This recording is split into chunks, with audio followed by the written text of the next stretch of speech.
I'm watching the clock, guys. Here we go.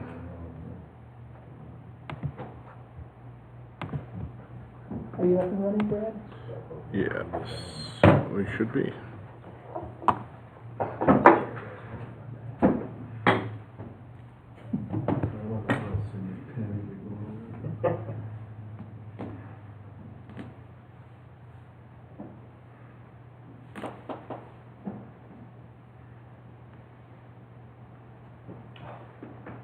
Okay.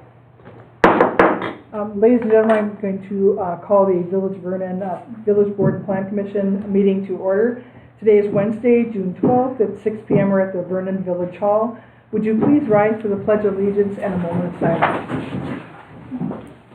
I pledge allegiance to the flag of the United States of America and to the republic for which it stands, one nation, under God, indivisible, with liberty and justice for all.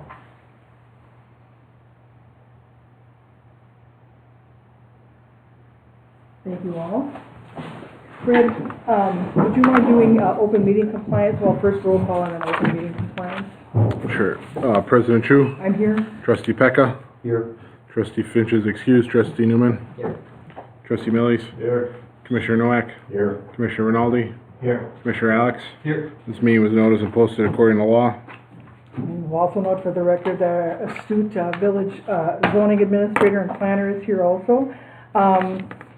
Let's see, the first agenda item we have is Michael Wood doing business as Callan Construction for the property owned by Woodcal LLC located at W264 South 8300 Oakdale. The property is identified as tax key number 20819860001. It's for the review and approval of a site plan of operation. Mr. Wood, are you here?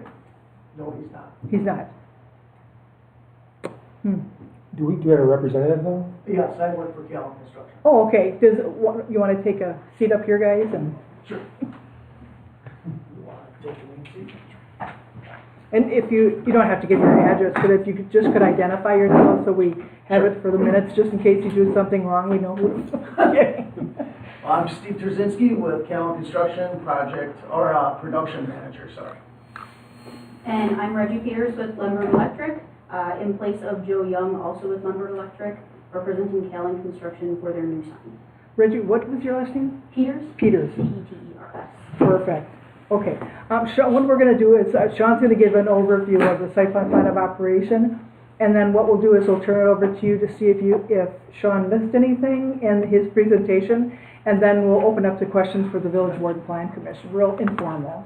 You guys aren't nervous, are you? Don't be nervous, Sean. Seeing my first rodeo. Sean? So the request is pretty simple.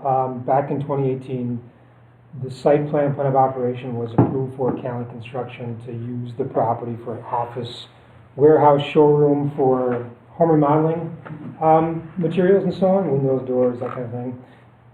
What's changed here is that it's new ownership. It's the same business, Callan Construction, but it's a new owner. So they're coming back in to apply for a new sign, as well as their new site plan of operation. So some of the things in their plan of operation have changed. They have been operating out there for some time, and I don't think they understood they needed to come in, except when they came in for the sign. And then we were told at the time that they needed approval from the Plan Commission Board for their site plan of operation. So the uses and activities, as I mentioned, is an office, warehouse, and showroom for home remodeling. They have multiple employees at different locations, but on site there's going to be one full-time, one part-time employee. Previously approved for the site was 5 employees. Company vehicles, 4 box trucks, 3 trailers, and 1 pickup truck. Previous approval included 6 trailers, 3 box trucks, and a van. One caveat was that as part of the past plan of operation approval, all of the company vehicles, when not in use and parked on the site, were supposed to be parked on the west side of the building to basically screen them from as much as possible from both Oakdale and then National Avenue, so they all be lined up. If you look at, the aerial photograph is from a couple years old. I don't know if this is the current owner or the previous owner, but most of the material or equipment is on the west side, but there is other equipment parked elsewhere. So I guess the Plan Commission needs to consider whether or not that's important, and if it is, whether there needs to be a stipulation as part of this site plan of operation. Hours of operation, 7 a.m. to 6 p.m., Monday through Saturday, very similar to previous approval, which was 7:30 a.m. to 5 p.m. They anticipate up to 8 deliveries per month, dedicated deliveries per month, about 2 per week. Previous approval was approximately 6 deliveries per month, so very, very similar. There's 22 dedicated parking spaces on site, which is adequate for the proposed use in terms of employees and vehicles that they have and visitors that might be on site. Also, there's some dumpsters, some refuse containers in the north portion of the site, just off the northwest corner of the building. The previous approval, there was essentially the owner said we need 2 dumpsters to be stored there. That's what was as part of the plan of operation. The new owner is asking for 3 dumpsters in that same location, and as you can see, they're on the site as it stands today. And finally, there's a sign that's being proposed. That is on the south elevation of the building. It's essentially a 6.5 foot by 7 foot internally illuminated sign, wall mounted. Our code allows up to 100 square foot per road frontage, so it's well within the parameters for signage as well. Just opening that up now so you can take a look at it if you haven't. That's essentially all I have. Steve, is there anything you would like to add from Sean's presentation? No, I mean, it's pretty much exactly what we had discussed, and I was working with Lemberg to actually give the information of what we're using the facility for, parking, vehicles, that type of stuff. The picture is older, the aerial view is older. There was a trailer out front that's gone, we got rid of that. The 3 dumpsters, yeah, we had 2, we were within that. During our busy time, we brought in a 3rd one. We weren't aware that there was grounds to ask if we can have the 3rd dumpster there or not. So that's not a big thing. If we got to get rid of the 3rd one, we can get rid of the 3rd one. That's not going to stop us from functioning outside of there. So otherwise, everything seems right. And the showrooms are still in New... Our showroom is Muskego. There is actually no showroom inside this building. There was a showroom when RJ Millwork had it. We cleared all that out. Now it's completely just office space and meeting space. No customers come in there. No clientele. We don't do tours or anything like that or sell anything from out So if there. I strike showroom from the use, that would be fine. Yeah. We're not planning on using it as a showroom ever. So. Do they just have the one site in New... I thought there was one in Brookfield too. We used to have a showroom in Brookfield. Okay. We did close that about 2 years ago. Okay, so Yep. it's still in Muskego, is the... We're still in Muskego. Yep. That's our permanent, our showroom design center. They call it design center now. So, got to change the wording. Sounds good. Sean, do you mind if the plan commission just focus on the site plan of operation, then we'll do the sign right after? Yeah, and just to clarify, the plan commission recommends to the board for the site plan of operation, but plan commission approves signage only, so that'll be it. I think there are 2 different items on the agenda. Yeah, so for now, plan commission board members, what we'll do is ask questions as it relates to the site plan of operation. Does any commission member or board member have any questions for Steve in regards to the site plan of operation? Dan, I can't believe you don't have a question. I don't see any problem with the changes that he's proposing. Right. Pretty slight. And the attorney comments in regards to, I know it happened last meeting, this meeting, when we are a little slower, we'll come up with something, I mean, I don't know, I'd like to know how other communities let people know that, hey, you bought a business, you have to get a, It's impossible to know when that transaction Right. happens. right, so we'll come up with something, but we'll talk about it when it's actually on the agenda. We don't Yeah. have any established penalties for that, do we? A lot of communities have double application fees at the very least. So if someone's working toward making their property right, they're in non-performance, they didn't get approved, if they're on the path to making, they're on the agenda, they're coming forward, most communities won't impose fees or fines or anything like that, but a lot of times it's a double application fee that is required as part of that. Right.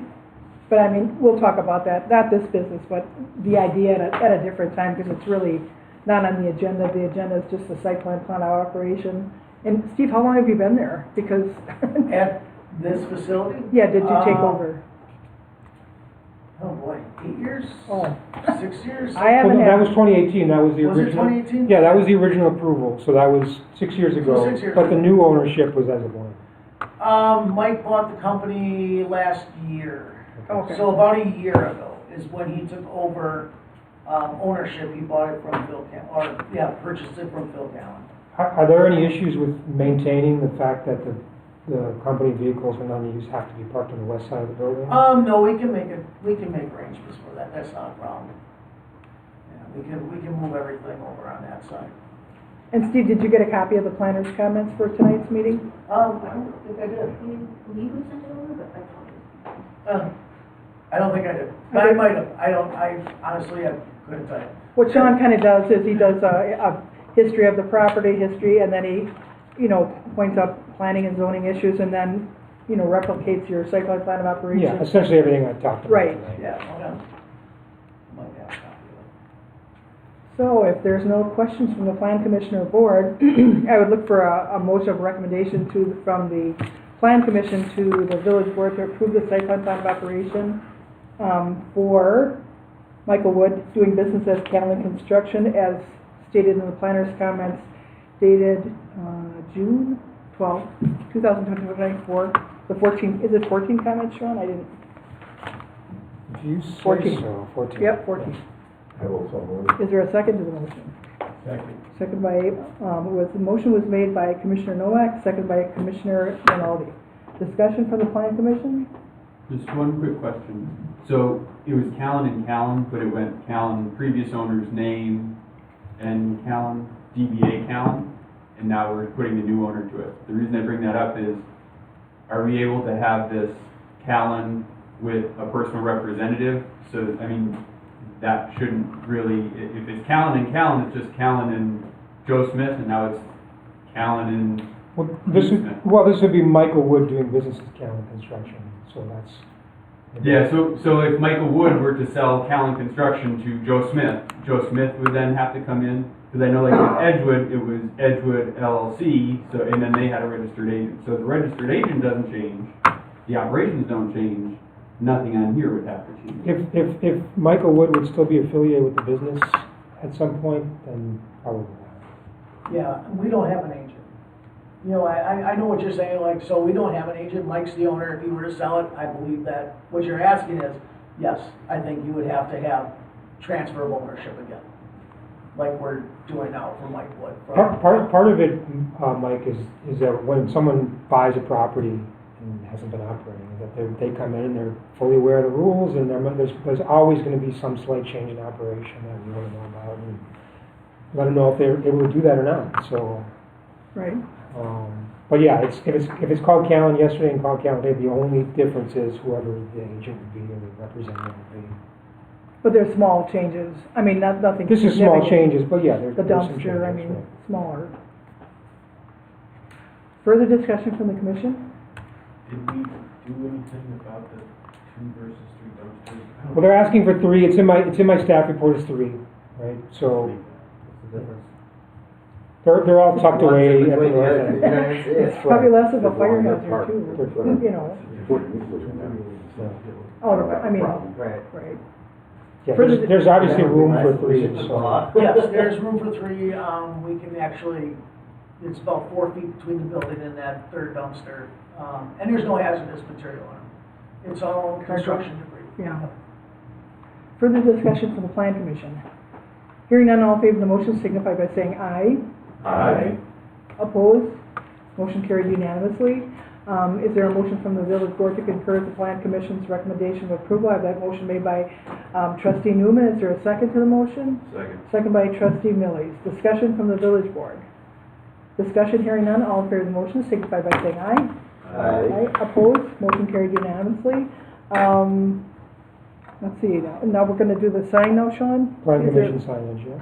Did you need to give the plan commission any more information that was in their packet? No, it's up there. It fits within our parameters. I'm not sure there's much to say about it. Yeah, is there, But if you have questions, and this is just plan commission, so board, you can just sleep right now. for the next 20 seconds. Yeah. What is the overall size of that? 6.5 by 7.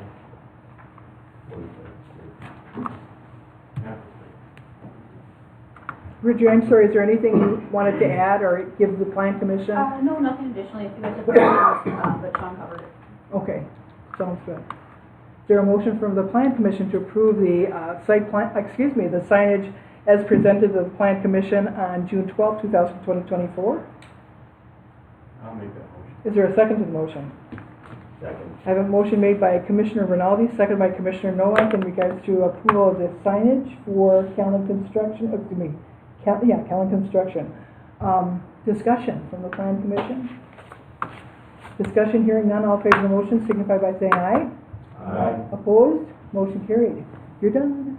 Thank you, guys. Thank you, appreciate it. Have a nice evening. Thank you very much. Erica and William, you want to come forward? Sean, I'm going to hand this over to Sean because we've got some issues here. We want to see what the plan commission's feelings are, where we go from here, because in the past we've heard, not tons of these, but we've heard them in a variety of fashions. So Sean's going to give you an overview, and then Phil or Erica, if you want to add to Sean's comments, just jump right in. I've heard before that people are real nervous. I don't want you to be nervous. You jump right. Erica, I know you wouldn't be nervous. I don't know about you, Bill. But Sean, I'll turn it over to you, and then you can explain what the kindness are talking about, or Sure. requesting. So, yeah, you guys can fill in and obviously state your case when you're done. I just want to give an overview. Our zoning ordinance right now allows in-law units. Essentially, they have to be attached to the home. Your grandma or whoever it might be would live there. It's got to be attached. It's got to look like a single residence. It's got to have a single door. It's got to be internally connected between the two. So it can't be a separate dwelling like a duplex, right? So that's legal now through the conditional use process. What the petitioners are requesting is to amend the code, and there may have been some discussion about this in the past when this language was added to the code for in-law units. I don't know. For essentially allowing accessory dwelling units, not in-law units, but accessory dwelling units. And guest houses has a definition in the code. What they're proposing is to essentially remove the definition for guest houses and replace it with the definition for accessory dwelling units. And what that would mean is that you'd be able to build a separate structure on your property, right? It wouldn't have to be attached. It could be part of the garage, or remodeled garage, or accessory, like a smaller shed that would be converted to a dwelling unit, or essentially a brand new building that could be built for accessory dwelling units. They've proposed to, they've defined that. So the way it's defined, the way guest house is essentially defined in the code says, a structure used principally for occasional occupancy by guests of the owners and shall not be leased or rented for human occupancy. With that said, it's defined in the ordinance. It's not used anywhere in the ordinance. We don't allow it as a permitted use or a conditional use. So guest houses, although it's defined, it's not, it's not allowed. And their accessory dwelling unit language would state a secondary structure used principally for occupancy by guests or family of the owners and shall not be leased or rented for human occupancy. So they're proposing this to essentially be allowed to be used by anybody that's a guest of the owner, but you can't charge rent for it. So you couldn't rent it out for an Airbnb. You couldn't charge your family rent. You couldn't charge your friends rent to live there. It would be for mom or dad or grandma or grandpa to live in this place. Some of the same conditions that they're proposing, very similar to in-law unit. Septic system has to be evaluated. Maximum living area for a one-bedroom would be 800 square feet. 1,200 square feet for a two-bedroom. It has to be sufficient parking. Architectural design has to blend harmoniously with the neighborhood and present as a cohesive aesthetic with the principal dwelling unit. A deed restriction would have to be filed on the property, similar to an in-law unit, but in this case, it would be designated for solely used by guests of the primary unit and would prohibit the accessory dwelling unit from being leased or rented, essentially. So that's what they're proposing. I guess I have a few comments, and then I'm just going to open it up for discussion. One, I think it's going to be confusing to have both in-law unit and accessory dwelling unit defined in the ordinance and have both those uses as potential conditional uses, because in-law units are essentially accessory dwelling units. They're just attached to the home. So I think there's got to be some distinction there. That's a big distinction, though. It is a big distinction, but what I'm proposing is, if this would go forward, to use accessory dwelling unit as the term, Yeah. and then simply talk about the zoning districts where attached might be allowed only and where detached might be allowed only. So we just call them all the same thing and just differentiate by where they'd be allowed or wouldn't be allowed. Sean, how would septic be handled with something like that? Would it be attached to the same one, or would it have to have its own? The county would evaluate every single one, so if it's big enough and they can handle more bedrooms, the county might say that you can use that same one, but if it's not big enough, it might need its own. Okay. So we need something from the county that says it's okay or not okay. We got to think about height. Principal buildings are allowed to be 35 feet high. Accessory buildings are limited to 18 feet high.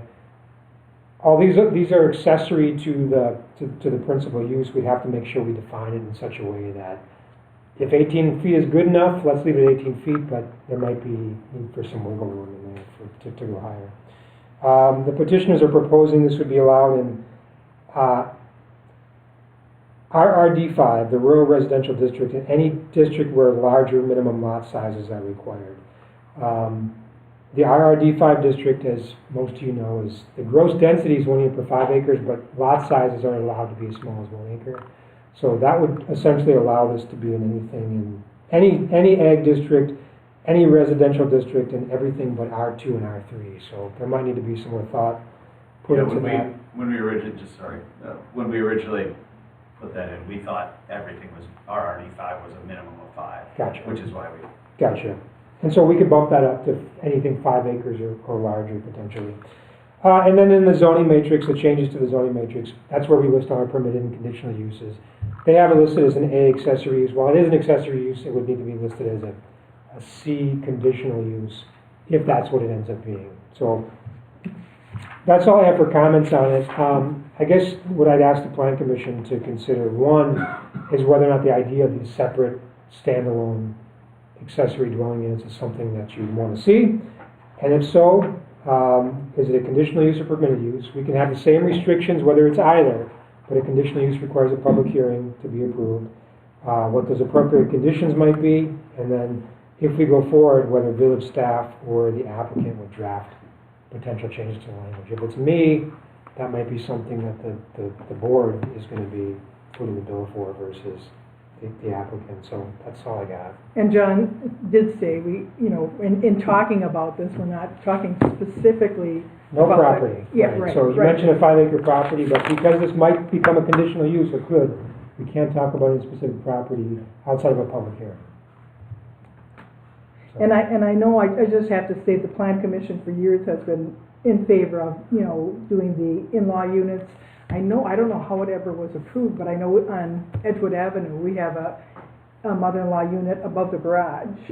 And I could state all the areas that we have in-law units, but that's the only detached. They're not currently allowed in the zoning. So Right. if it was approved at a particular time, it would be a legal non-conforming use. But Right. as of today, you can't do it. It's gotta be attached. And there's one. No, it's a detached garage. And there's one detached accessory dwelling unit that we do have in the village You mean on Edgewood Avenue? on Hartwig Court. Oh, I didn't know about that one. Yes. Okay. So we have legal two. or no? Yeah, legal non-conforming. Okay, so at a time it was legal, it was approved. So do you have anything to add to what I'd stated? I'd just like to share, that doesn't move it, just the heart behind why we're even here talking to you about this. So we moved to Vernon for the property, to be a little bit further out in the country, the school district, the taxes, all these great things. We love it here in Vernon. We are in a position where we're like, oh, we could actually use a barn at some point. And now we're facing like, oh, we have an aging parent that we might need to help care for in the near future. We're like, we have this, we have land, we have availability. I think it's a very important family value for children to step in, to be willing to take care of their parents as they age. I don't know if you guys have been involved in assisted living at all in the last 10 years. It's kind of rough. Shortly after COVID, I took a job with a company where we went into assisted living, hired by families because their parents weren't getting the care they needed in assisted living. It's just the nature of the world that we live in. Staffing is short, everybody is struggling. Assisted living, the private ones, they look awesome. Have you seen some of the fancy ones? I would love to live there, but they're very costly. So it can be very hard for elderly parents as they age to find affordable housing where they're going to be cared for well. And for us, we're like, well, that's for us. That's what we should be doing for our family. And this was something that we thought maybe we just file an application, conditional use, come to you and say, hey, this is what we want to do, can we do it? But then we're like, well, wait, as we kept looking over the matrix, there were a couple things that seemed like these don't maybe correlate. Like maybe we talk on behalf of the village. Like, is this a value that we would like to extend into the village? We're not asking for or suggesting additional houses being built onto properties. When we were looking for plans, like, hey, a barn with a potential little living space. These are small things. I think this would look lovely on the property. I know there's not a picture, sorry we didn't share that. That would increase value to the homes. We did, I know we're not supposed to talk specifically, right? But in broad terms, not all homes in this district or in the village would actually do well with addition. We've been talking to people. How could we potentially add on to simply go fit within the conditional use in-law suite? Based on the well, based on the roof line, based on all of these parts of our homes, it would be a huge undertaking to add on. Doesn't mean we're not willing to attempt that. What it means is that we could give our parents a dignity of still having their independent living space, but really close by where we could be the one to care for them and make sure that their care is appropriate. And we just thought that would be something to bring to the village just to consider across the board. We didn't know if it would fit better under conditional use or permitted use. We saw in the matrix for our RD5, you can actually have a permitted accessory use for a full-time farmhand and an additional either added on, and it's permitted, it's not conditional, or in, I don't know, it's not laid out here, an accessory building. So then we're like, well, wait, if you can do it for a farmhand, can you do it for an aging parent? If guest house is defined, why is it then not permitted? So we just had all these questions that we thought would be worthwhile to bring to you for discussion, for consideration, as we try to plan for our family moving forward. Discussion from the Plan Commissioner Board, Mario? Lots of emotions about it.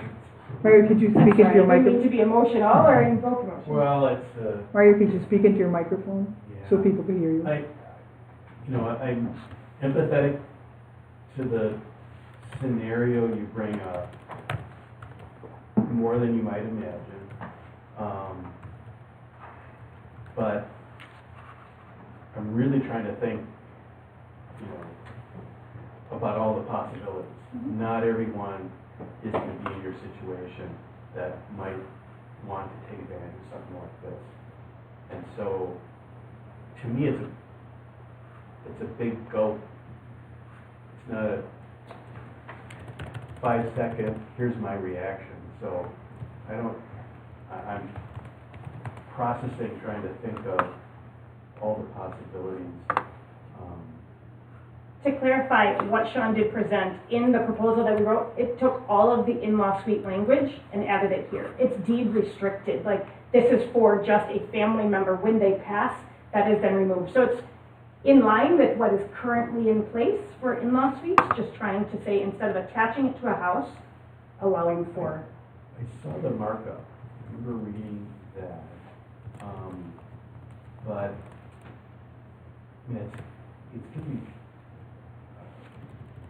really hard to control anything, If I could speak to that, the deed restriction thing is great. The in-law units, we require it, however, it's terribly difficult to enforce either way.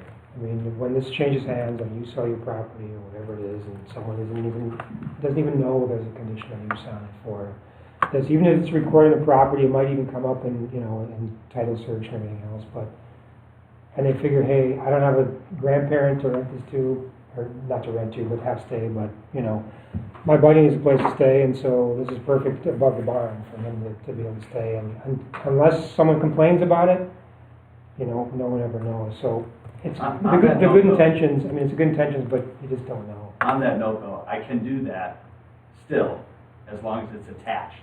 Yes, I know, and that's the point. We're simply talking about attachment versus detachment.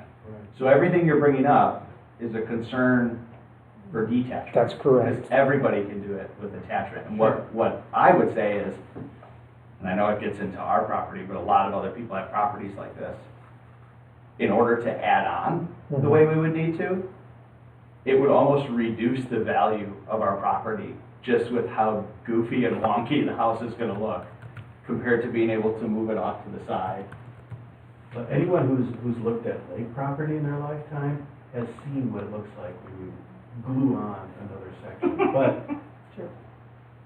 this, many of those were not attempted with an interest in preserving architecture. They were just getting square feet. Which is, I think, what a lot of people are unfortunately looking to do, which is hard to do. You're talking about a self-sustaining building, essentially, so it would have HVAC, electricity, water, sanitary, whatever, all that stuff. And one thing I heard you talk a little bit about this, but I don't remember seeing anything about the lot should be at least this big or whatever, or whether you can see this building from the street or any of that stuff. Well, right, and so they originally proposed RD5 or bigger. We know now that RD5 is 1 acre. They were originally thinking 5 acres is what they were more thinking about. The architecture, as it's written, and it would, if it's reviewed by the Planning Commission Board, you shouldn't be able to tell that there's a residence there, right? That's the idea, is that no matter what, it doesn't look like a residence.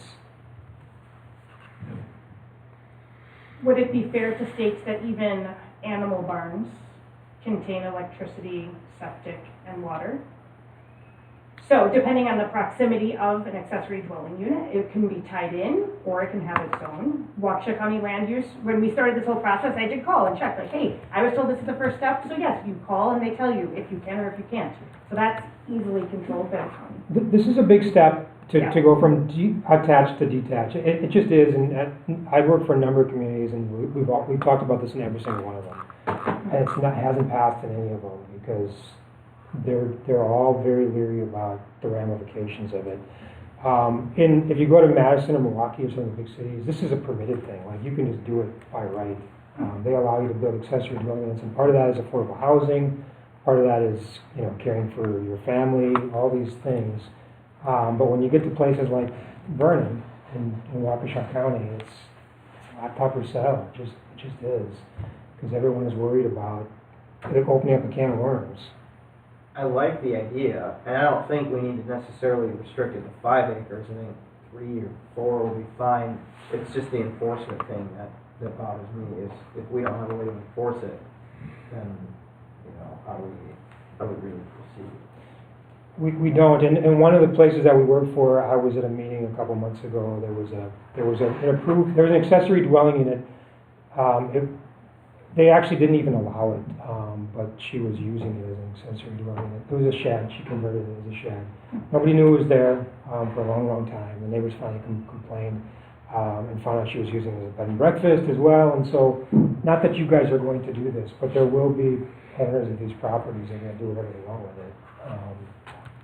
Until they get caught, So I don't want to scare you about it. I'm just telling you that this is a big step, and every community I've worked for has talked about it, and no one has approved a detached accessory dwelling unit. We can be the first. Yeah. I like to be a person of context, which would be how many communities? I work for 5. And how many communities within Wisconsin are there? They're all in Wisconsin. I mean, how many No, communities are in Wisconsin? 5 out of how many in Wisconsin? I don't know. Are there no communities in Wisconsin that do this? Well, I just said Milwaukee. Milwaukee and- So this is Well, I this is a concept totally appreciate in the that bigger every cities. community I've worked for, but I could say every company I've worked for has never allowed this. No, I'm just giving context from my experience Sure. in my community. So it's more prevalent in the big cities. In the bigger cities as a way for, as I mentioned, affordable housing and other things. So I don't want to dissuade you. I think it's a great idea in context, but Well, I know, but I'm just saying, I like context. Putting it in context, I Yeah. understand. I appreciate that. Just like the context of detached or attached. there are probably very few communities of Vernon's, and again, I have no way to prove this, of Vernon's composition. Its character, its makeup, its location, that allow detached accessory dwelling units. Sean, how did they occur? You have no idea how, I mean, was it county zoning code written? I don't have experience when if the county's code allowed it at one point in time or not. I mean, there was a time before zoning, right? In 1959, I think zoning started in the county, and so before that, anything was possible. And I think, Sean, it's important to make some context for you. When I look at our communities of peers and similar makeups and similar things like that, I think we look at, town of McGuanago or the village of Lisbon or the village of Richfield in Washington County as context. Now, I will take into consideration both the village of Richfield and the village of Lisbon. Geographically are about the same size of us, population-wise about double our size. Used to be towns, are now villages. Yeah, but you are the planner for the village of now Lisbon, right? Our firm is, yes. Firm. And you guys have done some work for the town of McGuanago, correct? Correct. So I think from a context point, we are seeing we are getting good feedback from what other communities are doing in the area. And I think, it's before you guys here, as a lot of you guys know, because you're seasoned on either plan commission, village board, or both, it takes a lot to sway the pendulum the other way to be, in a better sense, progressive on something compared to more of reactive or secondary to somebody else or another community that is progressive. So I have a question. We were given kind of the best case scenario is, grandma wants a dignified place to live. What is our vision of the worst case scenario? Someone, Airbnb type of thing, someone operating business out of it. Ultimately, it comes down to if you're a nuisance to the neighbors, right? And that could be whether it's one person living in a single family home or a detached or attached or anything. Like, we have nuisance requirements, we have all of those. You're going to have neighbors, people are going to do, things on their property that you don't like. Sometimes you have a say in it, sometimes you don't. So I don't think we necessarily have to throw the idea out because of, they're painting this rosy picture, but what about this horrendous one? If we're talking about enforcement, Sean, if someone were to have grandma come and move into their single family home and they just make the doors wider and she lives on the first floor, is that operating in the shadows of, they should really be a conditional use? Or how does that fit into our code? No, because that would still be defined as a family. A single family unit. Yeah. So what if it's my wife has a grandma figure who's not blood related? There was a time when we thought about bringing her into our house. Are we outside of? No, because it's within your same single family house. It's still the same dwelling unit. Doesn't matter if you have one or two people that aren't related to you. But I think in our code, what's family defined as? I maybe too, what Sean's looking at, maybe I could provide some context is, I think the way, as staff we look at it, and Sean, I'll let you speak, is that when somebody else could be cohabitating in the house, but it has no impact on the other residents of the house. So meaning, completely separate where, like you're explaining, Mr. Alex, somebody who's cohabitating or taking care of, they're in the same house, they're being cared for by the same people, but their entrance and exit is known by you guys, everything that's going on is known by you guys, where these in-law units are almost completely separate and there's no interaction except for maybe a shared wall or a shared door or some type of shared common building structure, not necessarily common area, so that they could be essentially exclusively no nuisance to the existing residents of the home. So this might make it simpler. Family is defined as one or more persons who live together in one dwelling unit as a single housekeeping entity. So it doesn't matter if you're related or not. Yeah, so if I am a single guy and I want to have a roommate that lives in the second bedroom of the house that I own, Totally fine. Wouldn't that be two different family units? Of family living as one. Cohabitating. You have one kitchen, you might have a couple bathrooms, but it's all one unit. So it's about the structure more than it is about the. Are you independent? You share the same living room, you share the same bathroom, you share the same kitchen. It's one family. Okay. Yeah, I think. No, I'm in favor of this. Keep the in-law suite where it's attached to a house. Have an accessory dwelling unit where it's detached from the house. Actually, I'd even consider this, like with my lot. Our house is too big now, my kids would love to move into it, You wanna move to the accessory? and then I could move into the accessory, you know, on the other side of the lot. You know, I could see that happen a lot, and then, say when we do pass away, I have no problem, as long as the owners are in the main house, rent out the other one. Because, you know, you don't want it sitting there empty. And you So want to- wouldn't be deed restricted from family only? Long as the owner is on Is site. living on site in one of the two units? Yes.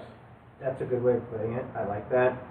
And I like Alex's comment about the neighbors, because ultimately, that's what matters. We need to protect the neighbors directly surrounding the property.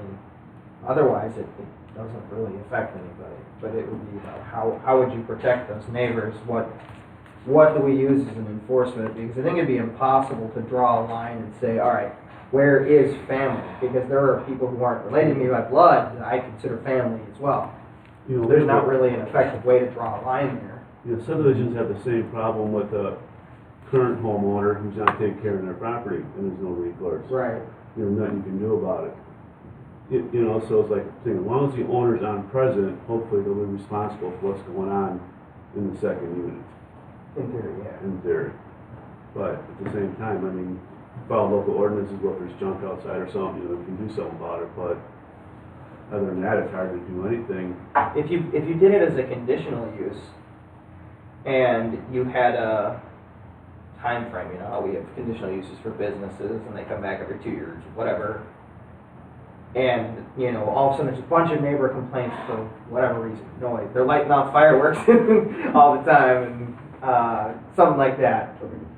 You know, what would our recourse be? Do we say, you know, we're gonna take away occupancy of the permit, or the structure, That would be it, yeah. essentially? Yeah, Yeah, I mean, at least a conditional use, you do have, couldn't use it to live in anymore, for instance. That would- Right, You right. could still use it as a barn or storage or whatever. But it would still give us some recourse to If it was essentially a stop fee. the noxious behavior. if it was a conditional use. Conditional Right, use, yeah. I mean, if it were really a grandmother living there, she's not gonna be out lighting fireworks and you know, pissing off neighbors So- essentially.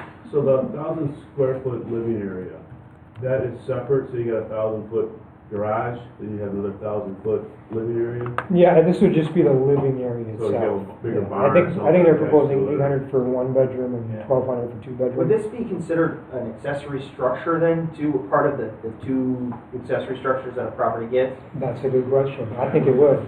Yeah, Yeah. so you can go up to 15% of the lot size or whatever for a second building. Yeah, it's like 1,200 square feet for an acre or less, and then above that, it's like 3%. I agree, I think it should. And that's why I would say, you know, you could probably reduce it to like 3 acres, but it should be part of those two accessory buildings. Would count as, there should be an overlap there, I guess. What's Yeah. allowed today for guest houses?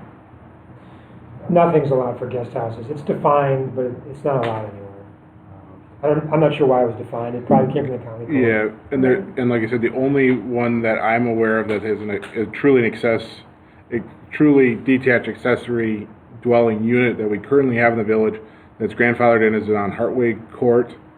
As you make the bend, you're going north and it makes the bend going to the west, there is a detached accessory dwelling unit right there that is rented out on a regular basis. And the one on Edgewood is above the garage. It's a separate garage from the house. It blends beautifully with the building, but the unit is above the garage. Yeah. The other thing I like about the conditional use is then we can, you know, we can determine, oh, this fits with the property or it doesn't, whereas with it as a permitted use. You know, The permitted use would still require site plan review. We'd still make them come Okay. for site plan review, meet all the same conditions. It just wouldn't be a public hearing. But in this case, it's not. I don't think a public hearing is important. And just remember, just to clarify, a conditional use, all they have to do is meet the conditions, and Yeah. they're kind of, yeah. So they have to prove they can meet the conditions, so it's not necessarily a yes or no question. If they can prove they can meet the conditions, then it's valid. So that's where the important part of writing the conditions in that you want to Right. oversee Yeah. this is important, because if somebody can meet, if you say, let's do 2 acres and, you know, that condition could be met or this obscure thing could be done. It can, you don't have a say in saying no to it. And They should- meet it, I yeah. mean, if it's, Let me clarify, I think 2 acres would be probably too small. That was an I think- So are example. you thinking 3 acres maybe? I think 3 would be fair. 'Cause I think there's some 3-acre lots that it would work for. There's definitely 3-acre lots that it might not. Right, you don't and know. we'll always find an exception. I got a 2 1/4 acre lot we work on. Uh-oh. That's in a subdivision, right? Yeah. One of the bigger lots in the subdivision, Yeah. with a drainage ditch going down between the 2 sections. Well, that's another question, the subdivision versus non-subdivision. Sometimes you see things like this that says this is okay, but not in subdivision lots. For instance, commercial truck parking in our ordinance is allowed arterial roadways, but not on subdivision lots, not on platted subdivision. You know, then you also have a problem, like say with my lot, I could put up to a 1,500 square foot accessory building. And say, okay, I want to add a bathroom for my workshop there, and then before you know it, I Yeah, just what's build the the difference? build the Yeah. bedroom and part of it, Sure. you know, it's kind of like, That's a good point. you can sneak around it. Yeah, but once you build a kitchen and a bathroom and a bedroom, it's a unit, it's an accessory dwelling. It's a- the code. But what if you have a finished rec room in the lower level that has a kitchenette, Mhm. a bathroom, and your adult child lives down there? Totally fine if they're connected internally. So if there's an But open, isn't that an inter- in-law unit, related by blood or marriage, cohabitating? yeah, I think you could, I Right, think you could so argue, that's the what same- I'm I saying, think you like, could argue we're the same thing. dancing around this thing that happens all the time, and Hey, I think for your clarification, Mr. Alex, the way we see it a lot is more of how can I have my parents live with me but keep them, or have my relatives live with me but keep them separate but make it work. So it's not necessarily the unified family unit or no inhibitants between people in a unified family unit under one roof, where it's more so, There's how do I get mom and dad to live with me but not pester me all the time or But that's a whatever. shared entrance, right? What, That's In-law required, suite that's requires a required, shared yes, that's Yeah. required. and I don't know, but if your mother's it's but like it's my mother, she'd come in anyway. so but it's But like couple more years, basement Dylan. has a shared entrance, but so they're separated. I can't speak to the history except for what I've been told, and I know that I think it's been that shared entrance has been the pendulum has moved further away from it to where now it's been more. I think the last one you guys did might have only had like a shared entrance was they had a shared garage. So mom and dad or relative could come and go, and the only thing you'd really know is maybe the garage door opening up or the car backing out or the slamming of the exterior door. Mr. Alex, to your point of what's the extreme? I've heard of extreme cases where somebody will take their 3,500 square foot house, divvy it up into 3 units, and nobody knows about it because somebody's renting it out to 3 different people. The only way people like us, village, find out is when one of the renters can't get to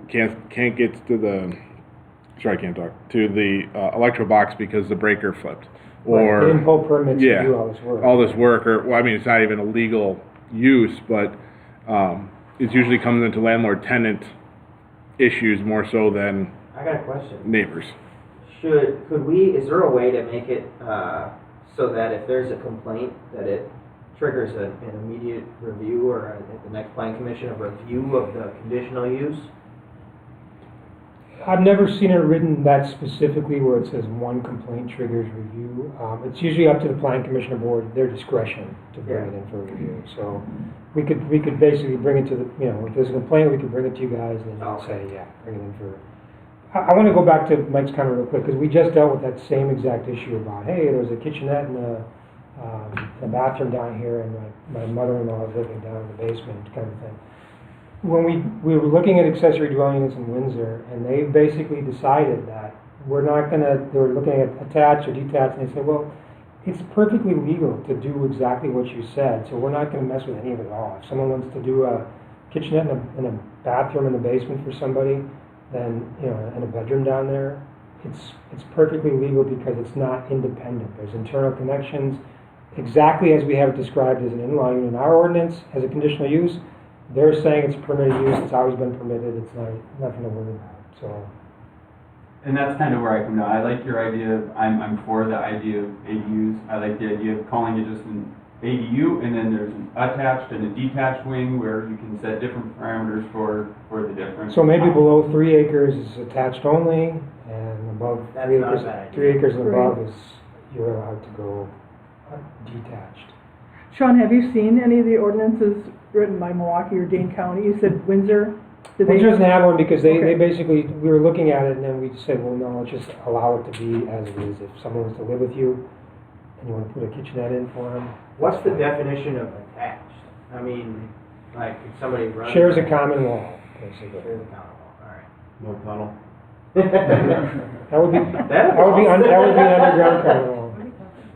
So, I mean, some of the things we heard is that it would count toward accessory building square footage if it's detached. Wouldn't necessarily require a deed restriction. 3 acres or more for detached, less than 3 acres would be attached. What else?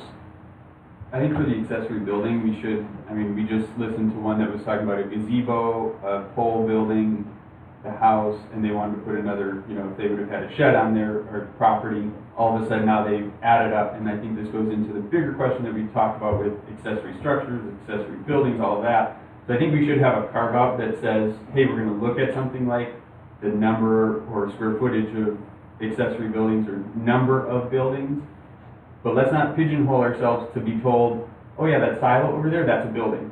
And Right. now you have 4 buildings, but no, 2 of those are silos, one is, you know, the barn, and now we're like, well, the rules say, so I think. Well, we did talk about in our next update to be looking at those things, Right. right? Gazebo or silo, we can carve them out from the number in the square footage of. Right, so So- to give us that wiggle room to say, well, no, we're not treating that gazebo as, and have a reason. It qualifies as a building, it just doesn't count towards your accessory building. type, Correct. right? I think we want this to count as. Yes, I think that's important. And I don't know how the plan commission or board feels, but I would rather have staff draft, the concept, and then bring it back to the plan commission and board. It's above 10 acres where you can actually, like, build another house or something like that, right? For like the farms. You mentioned that, I don't know specifically what Waukesha our County ordinance did have a says. I know there was a provision in in there. the law and- for, I know it really only applies to like the old farm families that own like hundreds of acres. but, Right. like, Right. I was just curious where that line is You drawn know, to. I just I don't thought know. it was good, we got lots big enough, but why don't we just separate it and build 2 houses? That's the point You too. know, you're gonna run a situation where, I can't quite build 2 houses on my lot, but I can put a smaller living area. Yeah, I was just curious where the line was there too. Yeah, I mean, if you had room to split your property off and put mom in the property next door, I mean, that would be probably the best solution. And I go, think one of the things you had talked about those, that would be difficult because of the types of property that are next to us. Being Well, the certain residential, than us being the RD5. right, but that's your property specifically, I just mean. Well, I'm just saying any that, I property. think, if we look at these maps, we can see that there's a lot of changes in properties, there's a lot of lines for where property change, so it would be. I'm not disagreeing with you on the small side. I was just saying the opposite end of the If you have 10 spectrum. acres, if you have 10 acres and you could split 5 for your mom, and that's the best way to do it. and when you start talking about more than 10 acres too, remember, a 10-acre density doesn't require 10-acre lot for mom Right. or family. It could be a smaller lot, you just have to, deed restrict that development right to, an additional 10 acres worth of property so that it's there, so. Yeah, I was just curious. Thank you. Which would make it easier to sell in the future if mom's no longer there, and you're saying, we don't wanna rent it, what are we gonna do with it, you know? Right. But yeah, and I wouldn't want to see the Airbnb, because the communities that do have So- that, Yeah, I think short-term rentals can get fuzzy. So Yeah. short-term rentals are protected, obviously, by the state. There's Okay. certain, this is a conditional use in a separate building. We may be able to restrict short-term rentals from, that's a question for Attorney Macy. You can't restrict them outright for every property. If someone wants to use their property as a short-term rental, they make Right. the law. I meant more in the ADU. Right, and so that's a question for the attorney, is Mhm. whether in the conditional use, we can restrict that so that can't happen. Right. Yeah, I think that would, I think it's definitely worth bringing to John. So Harley Fest, you can't rent it out for a week, Well, Or anything like that. Yeah. During, yeah. How many mother-in-law units do we have now? I'd have to look, oh no, I know there was one approved that it was never built. It's a handful, right? Oh, that There's was one it. right down on You're Center. saying attached ones. Oh, they're all attached. And The only, there's- the 2 detaches, the one on Hartwick, that had to be part of the. That's way old, I mean, That's that's gotta like, be before zoning. yeah, I mean, that's, And the other one is not, because I remember when that came in, that you know, I don't, and I'd like to find out from the county. Vinny would- Because we were under county zoning when that happened. Vince would know What too. about platted subdivision versus We CSM? really haven't had a big demand for even mother-in-law units. There hasn't been a By big. separating and building a separate building, I think we're opening that up. I think, don't you think Why if it's change the ordinance if we have a provision in there to deal with that situation? not detached? Not detached, right? That's the issue, is the detachment. Do people have to apply for a, in-law unit? Yes, conditional use. So if they, This is in the basement. if they just said, we want to add on, and came in normal, through Vince and whatever, we're gonna add X square feet. It's gonna be internally connected. Includes all this stuff. Yeah. That gets to Mike's point. You probably could do it without going through the conditional use There's process. no box to check there that says, is this an in-law suite?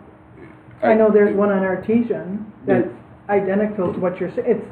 It's huge, it's a huge ranch. They just added a whole nother unit onto the, I think I'd have to confirm with Vince, but I think we just had one that actually came in that Vince had been talking with these people for years on. Vince would catch it in a plan review step, in terms of when he's looking at the plans for an addition, where, I mean. Oh, even I'm looking at the plan. Yeah, you know, you're gonna see, It's up to him to flag it saying. yeah. This is an in-law unit. Yeah, or does this qualify as an in-law suite, or is it good to operate at, you know, I don't say operate as it is, but is it If a some- normal if someone- living unit? Yeah, if someone came in with a house with a whole new addition, a whole new wing that was gonna be added on, a new bathroom, a new kitchen, a new living room, a new bedroom, that's gonna be in my mind, that's gonna be an in-law suite or in-law unit. If they're just renovating the basement to do, you know, to put a kitchenette in and a bathroom, then I don't know if that's gonna trigger anything. Lots of people are doing. Kinda like saying, why does every Wait, bedroom have wait. a master bath? I wonder if we just take maybe a poll of who's in favor of detached, because we're talking a lot of details, but if there's not enough support for it, then maybe. I'm in favor of it. I'm in favor. who's in favor? In favor. I'd say it's worth further conversation. I don't know if I I'm- agree, I don't think we're ready to say No. approve it today. Well, No, we we would need bring to, this- this is public hearing and Yeah, everything there's a else. public hearing. No decision. There's a Right. reason why zoning districts only allow one unit per lot. Yeah. It's Yeah, an, but I'm it's, also somewhat so- in favor of like, you know, if you're on your own land. Wait, Jeff. You guys can't, guys. Dan, you can't do that. You gotta talk into your microphone, you can't do sidebars, trust me. So, Jeff, I don't know if you wanna share your comment, or Dan? No, I'm just saying with the zoning, we're allowed to do multiple units on one property. Like we're doing on National Avenue. with the multifamily zone. With multifamily zoning. Now, this is going to just be a little different, but it's the same principle, it's just different zoning. Well, but to go back and allow it in the existing lots and the existing subdivisions is another story. We don't get the review of that layout of the whole thing. People moved out to this area because it's less congested. Doesn't seem that way anymore. I would also Traffic's argue getting that we moved out to this area because of the values of this area as well. And like trustee Millies, you had mentioned, you would like to have your parents there, and then hopefully someday you could move in there. That is just a very old school, traditional family farm value. That Reverse it. I would love to. I would love to see this come back. Mr. Calder, you kind of spoke about like, yeah, people want parents to live there and just keep them out of their hair. I mean, that's a very cynical way. It might be a common way. That's not how we're approaching this in our heart and bringing this to you. Like, we have family members that we want to care for. I think there are a lot of members of this community that would like to do the same. And this isn't about keeping them out of our hair. It's about keeping them very close by, where we can give them dignity, keep an eye on them, help them, love on them. And But keep it detached simply because it's not a great option for every home in every scenario and every property. And for Milwaukee and Madison, I was kind of shocked to hear that that's allowed there when we actually do have the space and what I would consider the values to be able to take on our family members. Well, accessory dwelling units it's an old concept. I mean, cities are full of them from the old days when carriage houses were in the back, and usually the help that lived there or his mom that lived there, whoever it is. So it's not new, but it is a more urban type of But the words we have right now just say guest. Doesn't say anything about family, doesn't say anything about anything. It could be somebody. Could you clarify what you're talking about? Because our proposal removed guest. Well, we had guest order. Right, but the latest thing that's being pushed forward, Mario, is that there would be no restrictions whatsoever on it. It would just be tough to divide where, what family is, what you consider family. The one I'm looking at has the words at the very here. The occupancy of guests of the primary dwelling unit. Right. So let me ask you this, when you go from being guest or family or whatever to a resident, if you're there for a week, a month, a year, 2 years, like, we're talking You're about. not paying rent. In their proposal, you're not paying rent, and so you're a guest. You're a guest of ours indefinitely because you're not paying rent, but I think what we were talking about before was to do with all that and have no restrictions whatsoever. You can rent it, you can have your guest stay there. Because what happens when the parents pass away? What do you do with the place? What happens when the property is sold is even more of a They don't thing for me. have But that's to why I pass away. thought if we could have some sort of way to, if there was really a nuisance to the neighbors for whatever reason, that it could come to us still and we'd still have some recourse. They have to come back to us and say, Pull your occupancy for it, and that's all you could do. pull the occupancy for it, exactly. But it gives us something to do. And the size of lots have been brought up, even down to what, 2 acres? Well, it depends on a lot of things. I'll use 2 as an I got example. 3/4 acres. I don't think my neighbors would like it if I built another home in my backyard. I don't care if it was, had no complaints or not. People have to look at it. But you might be able to change the zoning and get 2 houses on 1.5 acres. You can, but Dan, you can build an accessory building back there if you don't have one already. Yeah, what would be the difference if you decide to throw a big garage back there and versus a house? More Right, that people. was kind of the point of bringing the picture, like, this is essentially a pole, So a what if pole we building, limited the that just has a occupancy small- Wait, to one or wait. 2 people? There would be people, if they had a garage attached like that, there'd be people driving around the side of my garage, get in the back, there'd be parking areas back there, they may have guests, who knows? How do you control all of that? Yeah, I'm not in favor of subdivisions. I see that being a big problem. Well, the lot's gotta be big enough. You can't go by lot size, I don't think. Well, you need enough room in the lot, but I agree that it probably shouldn't be an established subdivision. That's my opinion. I think it comes down to like what you're getting at, Dan, is width of the lot. If you're driving right next to somebody's garage to get to the back, it might be more of a nuisance than if somebody's got 3 acres and 300 or 400 feet of frontage, and it's not a deep lot, it's a shallow lot, but really long. So that can be In the front. evaluated as part of conditional use review. We can add a condition that Right. talks about circulation and access and proximity to Indoor parking neighbors. only or inside parking only, something like that. In some situations, I can see it working, in some situations, I see it can't work on the same size lot, it all depends on things are laid out. You could make it work, but Well, the other issue too is if we have staff write it, we'd have to have a public hearing, and then we could hear public comments in regards to what staff, and what we're proposing. There wouldn't be. If anybody showed up, they wouldn't get notified because we wouldn't be, no one will get the letter for the draft language because we're not talking about specific property yet, so Mhm. I'm not sure how many people are going to show up for it. Maybe we'll get a few, but. seems like we're looking for a permanent solution for a temporary situation. I don't know, I mean, I wasn't in a position where I had to care for my parents they would have come into my home, but that's different. Well, in my experience, I'd much rather let my grandmother live with me than renting an apartment for $2,500 a month in Quantico that's this big. And I sure wouldn't want them in a nursing home, Oh, God, no. Right. A lot of people bring their family just into their home, have a spare bedroom. And but that's not for everybody, right? Some families are different, and you want them to have their independence and their privacy. and Yeah, I'm you sure, do. They're as stubborn as mine, they'd never Hold on. move in with me, plus I have 2 dogs. I know Vince would be able to share how many times residents come into him. I know one person that works here that talked to him about converting their garage, to have the mother in their garage because she was ill and they needed a place for her to stay. And then a former deputy, her son bought a big home on Wakachi Lake, and she's now gonna live in their guest house. You know, a beautiful guest house on Wakachi Lake.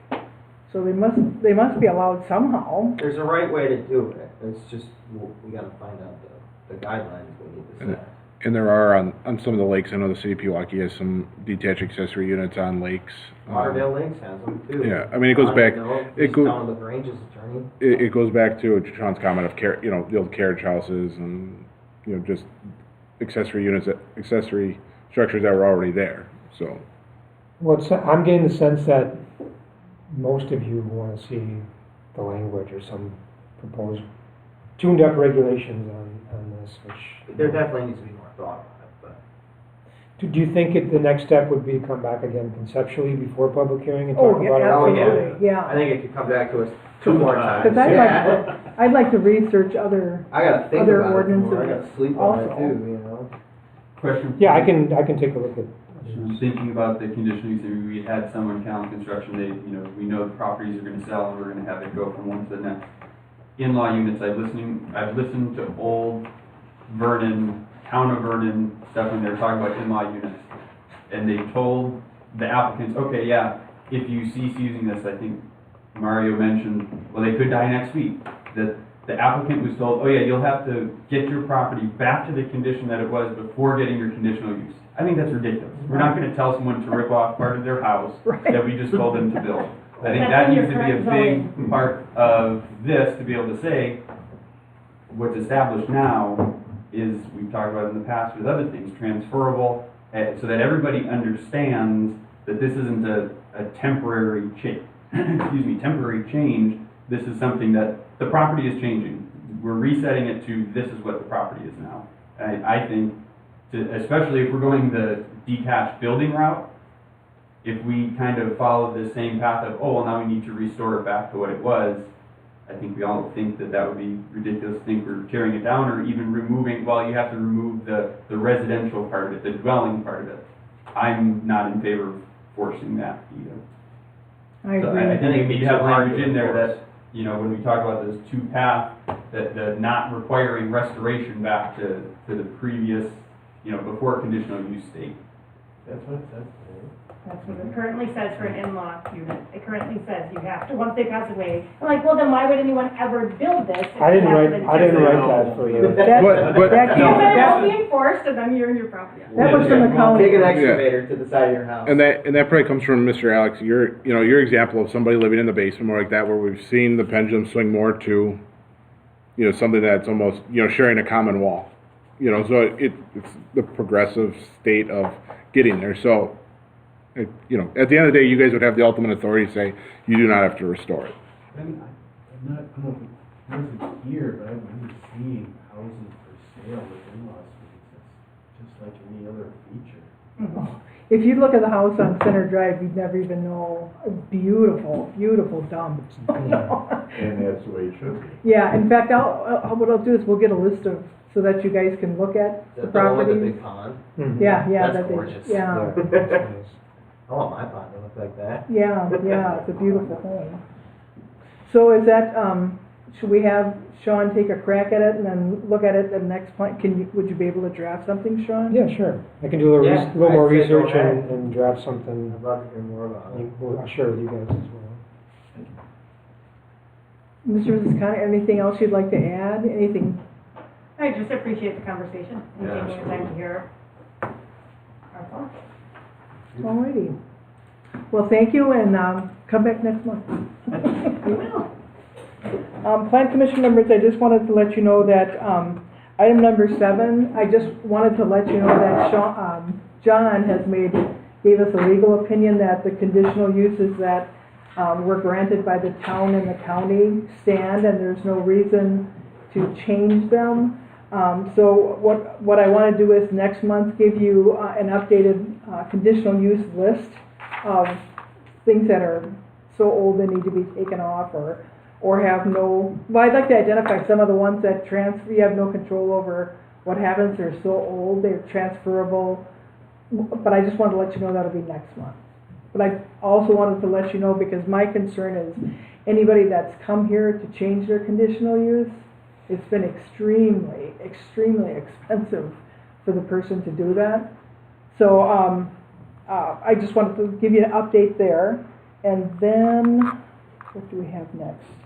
I have nothing for presidency. The only one to report is, we're meeting with the Village of McGuanago tomorrow. Tomorrow at 1 o'clock to talk about the developers agreement. And the plat will be next month. For Newman? Yeah, just so that you know what's happening there. And everything else is pending. So what I'll do now, we're gonna table the January minutes, but if you could look at your February 14th, 2024 minutes. The other thing I wanted Brad to do is take the discussion on the allotment and put that in one paragraph and note for the record that the Plan Commission and Village Board concurred that we would get rid of the allotment system in the Land Division Control Ordinance. I think there was one other thing, but I don't remember it. Anybody else find anything on February 14th? We're gonna hold off on the January ones, but any comments on February 14th? Mike? When we approve it, are we approving it, like, should we be pointing out typos or those types of things as well? Because Yep. if we do that, there are a handful I could give my marked up ones. Can you just state them real quick, Mike? Yeah, That way- in the first paragraph, it says notice administrator clerk, so the second to last line of that first paragraph probably should be a period and a space.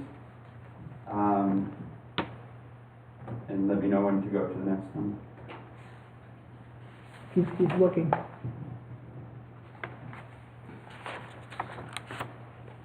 President Shu asked village administrator clerk Calder if the agenda was properly noticed. Right, period. Oh, I see Space, that. administrator clerk Calder You see it? verified that he posted. Yep. Got it? Why don't you just go through them, Mike, and then if you can give me yours after, maybe that'd be quicker. Yeah. And then in the first, the notice of the next one, to consider the request from the Village of Vernon Plan Commission and Village Board Mackenzie Swart out. I think those should probably be flip-flopped from, they were requesting it of us. It says present Shu rather than President Shu. Under 6, the discussion and possible action, it says Kenneth Seidel rather than Sedello. And then from the Plan Commission to the Village Board to approve ordinance 2024-04. In paragraph on 7, third last line, to amendment to the Smart Growth Comprehensive Land Use Plans, I think that would be to amend. And the spacing between the comma? And then next page, under the motion, Commissioner Rinaldi moved to recommend by a resolution to the Village Board approval. And what number was that? Under the motion for subsection A, the first underlined motion. Oh, okay. Under number 8, discussion and possible action, it calls for the outlets, that should be outlots.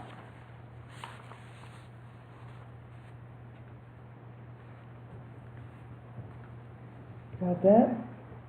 The next page, under the commentary, President Shu said she was looking for feedback, that would be feedback. I was really hungry. He's looking for two. And then under A, the developers agreement, I'm not sure what it would be changed to, but President Shu gave an update that the village board will be acting and maybe asking the new village development agreement, or I don't know what that's Acting on. acting on. And we'll That was put, all that I had. and we'll just put page numbers on there too, Brad.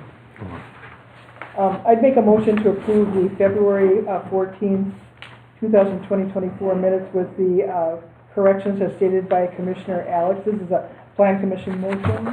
Is there a second to my motion? If you make it February 12th, Okay. Is it February 12th? 14. Oh, did I say 12? Yeah, it was I've the done 14. 14. At the top needs to be changed. Oh, okay. Sorry. Oh, so it's the 12th on the agenda and the, Yes. oh. Second by Commissioner Rinaldi. Discussion? Discussion, hearing none, all in favor of the motion signify by saying aye. Opposed, motion carried. Abstain. Dan, Commissioner Nowak abstains from the Plan Commission motion. I'll make a motion from the village board to concur with the Plan Commission's recommendation of approval for the February 12th. Second. Seconded by Trustee Newman. Discussion from the village board? Discussion, hearing none, all in favor of the motion signify by saying aye. Aye. Opposed? I think this one I would, now, do I vote on this one, or? No, I think I would have to Wouldn't have been abstain, there, because right? I have to abstain because I was not there. Okay, and one abstention, but passes 3 to 1 abstention. And then, I will entertain a motion for Plan Commission to adjourn. So moved. Is there a, you're not Plan Commission. Oh, I'm sorry, I'm so. Sorry. Commissioner Nowak made the motion and Commissioner Rinaldi seconded the motion for adjournment from the Plan Commission. Discussion on the motion. Hearing none, all in favor of the motion signify by saying aye. Aye. Opposed? Motion carries. Village Board, is there a motion to, I have a motion by Trustee Newman. Is there a second by Trustee Millies to adjourn? Is there any discussion from the Village Board? Hearing none, all in favor of the motion signify by saying aye. Aye. Opposed? Motion carried. We are adjourned. So guys, too, if you see any ordinances. I'll let you know.